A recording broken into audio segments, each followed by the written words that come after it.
અત્રે ઉપસ્થિત SSC batch 1993 એ ભાઈઓ મહેન્દ્ર ઓ ભાઈ અવાજ કોઈ ના કરશો.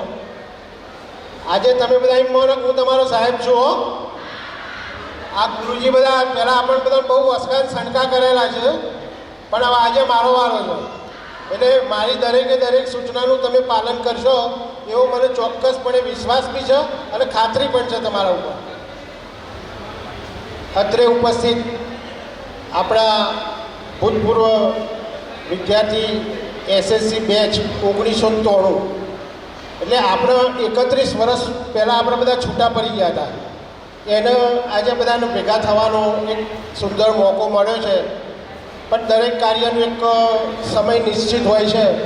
ઘણી બહેનોએ મને કમ્પ્લેન કરી કે 31 વર્ષ સુધી ક્યાં હોઈ ગયા હતા તમે, આટલા બધા વર્ષ કર્યો કેમ તમે? પણ એનો સમય જ્યારે જાગતો હોય ત્યારે આ બધી પ્રક્રિયાઓ બધી થતી હોય છે.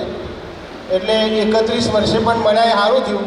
બાકી બીજા 40 વર્ષ પછી મળ્યા હોત ને તો મોઢામાં દોતે ના રહ્યા હોય આપણા. હવે આપણે આપણા કાર્યક્રમની શુભ શરૂઆત કરવા તરફ જઈ રહ્યા છીએ.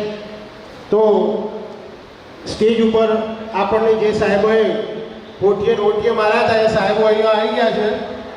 અને એ સાહેબોના એમ કહેવાય કે ચમત્કાર વગર નમસ્કાર ના હોય એમ પનિશમેન્ટ વગર શિસ્ત ક્યારેય ના આવે.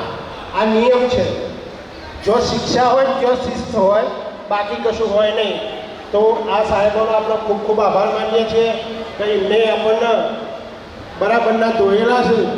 એટલે આપણે આજે આપણી બેચમાં એમ કહીએ કે બધા ભાઈઓ અને મારા બધા મિત્રો પોતપોતાની ફિલ્ડમાં, પોતપોતાના વ્યવસાયમાં, પોતપોતાની જે નોકરી કરતા હોય નોકરીમાં પણ બધા જ ખૂબ સરસ વેલસેટ છે.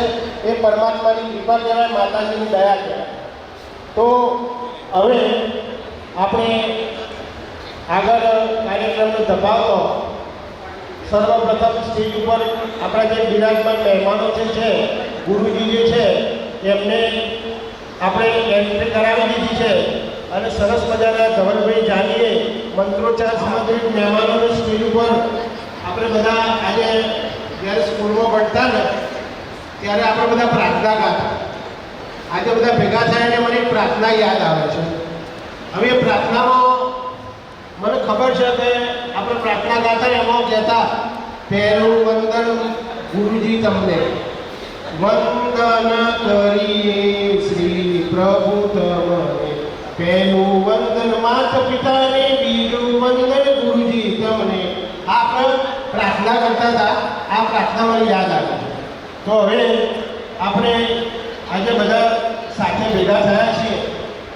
તો દરેકનો વિનંતી કરીશ ભાઈ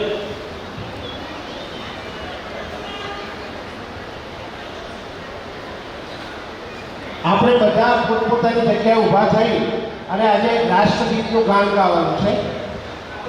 વિનંતી કરું છું એમાં જાની સાહેબને ઊભા થવાની જરૂર નથી. એમને શારીરિક તકલીફ છે. ઊભા થઈ જાય ભાઈ રાષ્ટ્રગીત ગાવો.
વંદે